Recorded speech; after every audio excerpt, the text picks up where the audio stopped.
Hi hello ಎಲ್ಲರಿಗೂ ನಮಸ್ಕಾರ. Welcome back to Sushi's kitchen. ಇವತ್ತು ನಾನು ನನ್ನ ಕಿಚನಲ್ಲಿ ನೀರು ಉಪ್ಪಿಟ್ಟು ತೋರಿಸ್ತಾ ಇದ್ದೀನಿ.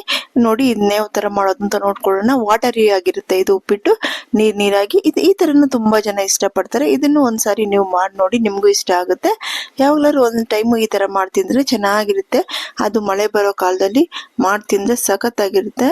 ನೋಡಿ 2-3 ಸ್ಪೂನ್ ಆಯಿಲ್ ಹಾಕೊಂಡು ರವೆನ ಸ್ವಲ್ಪ ಅರೋಮಾ ಬರೋ ತನಕ ಫ್ರೈ ಮಾಡ್ಕೋಬೇಕು. ನಾನು 2-3 ನಿಮಿಷ ಫ್ರೈ ಮಾಡ್ಕೊಂಡೆ. ಆಮೇಲೆ ಸ್ವಲ್ಪ ಆಯಿಲ್ ಧಾರಾಳವಾಗಿ ಹಾಕೊಳ್ಳಿ. ನೀರು ಜಾಸ್ತಿ ಸೇರಿಸುವಾಗ ಆಯಿಲ್ ಸ್ವಲ್ಪ ಇದ್ರೇ ಚೆನ್ನಾಗಿರೋದು, ಇಲ್ಲಾಂದ್ರೆ ಗಂಜಿ ಥರ ಇರುತ್ತೆ. ನೋಡಿ ಇವಾಗ ಕಡಲೆಬೇಳೆ, ಉದ್ದಿನಬೇಳೆ, ಸಾಸಿವೆ ಇದೆಲ್ಲ ಸೇರಿಸ್ಕೊಂಡು ಇದು ಸ್ವಲ್ಪ ಕಲರ್ ಚೇಂಜ್ ಆದಮೇಲೆ ಆನಿಯನ್ನು, ಗ್ರೀನ್ ಚಿಲ್ಲೀಸು ಸ್ವಲ್ಪ ಖಾರವಾಗಿರಲಿ ಉಪ್ಪಿಟ್ಟು, ಒಂದು 4 ಚಿಲ್ಲಿ ಸೇರಿಸ್ಕೊತಾ ಇದ್ದೀನಿ. ಇದಕ್ಕೆ ಬೇರೆ ಯಾವ ತರಕಾರಿನೂ ಇಲ್ಲಪ್ಪ.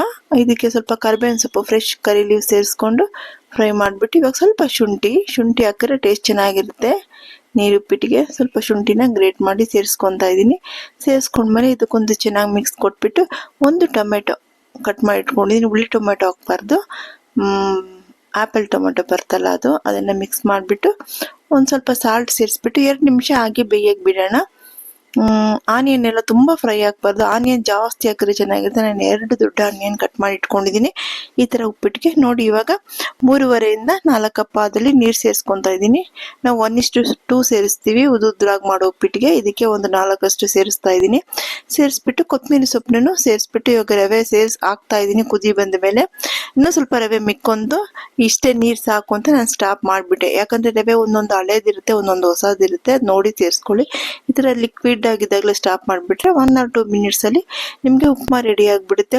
ಈ ಉಪ್ಮಾ ಸಖತ್ತಾಗಿರುತ್ತೆ. ನೀವು ತಿಂದು ಯಾವಾಗಲಾದ್ರು ಒನ್ ಟೈಮ್ ಈ ಥರನೂ ಮಾಡಿಕೊಂಡು ತಿನ್ನಿ, ತುಂಬ ಚೆನ್ನಾಗಿರುತ್ತೆ. ಬಿಸಿಯಾಗಿ ಹಾಗೆ ಬಿಸಿಯಾಗಿರುವಾಗಲೇ ತಿಂದ್ರೇ ಚೆನ್ನಾಗಿರೋದು. ಆರ್ದ್ಮೇಲೆ ತಿಂದರೆ ಚೆನ್ನಾಗಿರಲ್ಲ. ಇದ್ರ ಜೊತೆಗೆ ಚಟ್ನಿ, ಪೀನಟ್ ಚಟ್ನಿ ಇಲ್ಲಾಂದರೆ ಕೋಕೋನಟ್ ಚಟ್ನಿ ಇಟ್ಕೊಂಡು ಪಕ್ಕದಲ್ಲಿ 1 ಕಪ್ ಕಾಫಿ ಇಟ್ಕೊಂಡು ತಿಂತಾ ಇದ್ರೆ ಸಖತ್ತಾಗಿರುತ್ತೆ. ನೀವು ಮಾಡಿ ನೋಡಿಪ್ಪ. ಯಾವಾಗಲಾದ್ರು ಒನ್ ಟೈಮ್ ಮಾಡಿ, ಆ ಉಪ್ಪಿಟ್ಟು ಮಾಡಿ, ಈ ಥರ ನೀರು ಉಪ್ಪಿಟ್ಟನ್ನು ಮಾಡಿ, ಸಖತ್ತಾಗಿರುತ್ತೆ. ಯಾರ್ಯಾರು ನನ್ನ ಚಾನಲ್ನ ಇಷ್ಟಪಟ್ಟು ನೋಡ್ತಾ ಇದ್ದೀರಾ ಎಲ್ಲರೂ ಸಬ್ಸ್ಕ್ರೈಬ್ ಮಾಡಿಪ್ಪ, ಕಮೆಂಟ್ಸ್ ಮಾಡಿ, ಲೈಕ್ ಮಾಡಿ. ನೋಡಿ ಇವಾಗ ತಟ್ಟೆನಲ್ಲಿ ಉಪ್ಪಿಟ್ಟನ್ನ ಹಾಕಿ ತೋರಿಸ್ತಾ ಇದ್ದೀನಿ. ನಾನು ಚಟ್ನಿ ಮಾಡಿಲ್ಲ, ಚಟ್ನಿ ಇಟ್ಕೊಂಡ್ರೆ ಇನ್ನೂ ಸಖತ್ತಾಗಿರುತ್ತೆ. ಬಿಸಿಯಾಗಿ ಹೀಗೆ ತಿನ್ನೋಣ. ಆದ್ಮೇಲೆ ತಿಂದರೆ ಚೆನ್ನಾಗಿರಲ್ಲ. ಈಗ ಹೊಗೆ ಹೋಗ್ತಾ ಇರುವಾಗಲೇ ಉಪ್ಪಿಟ್ಟನ್ನ ನಾವು ತಿಂದರೆ ಚೆನ್ನಾಗಿರುತ್ತೆ. ಆಯಿತಾ? ನೀವು ಮಾಡಿ ನೋಡಿ ಹೇಗಿತ್ತು ಅಂತ ನನಗೆ ಕಮೆಂಟ್ ಸೆಕ್ಷನಲ್ಲಿ ತಿಳಿಸಿಪ್ಪ. Thank you.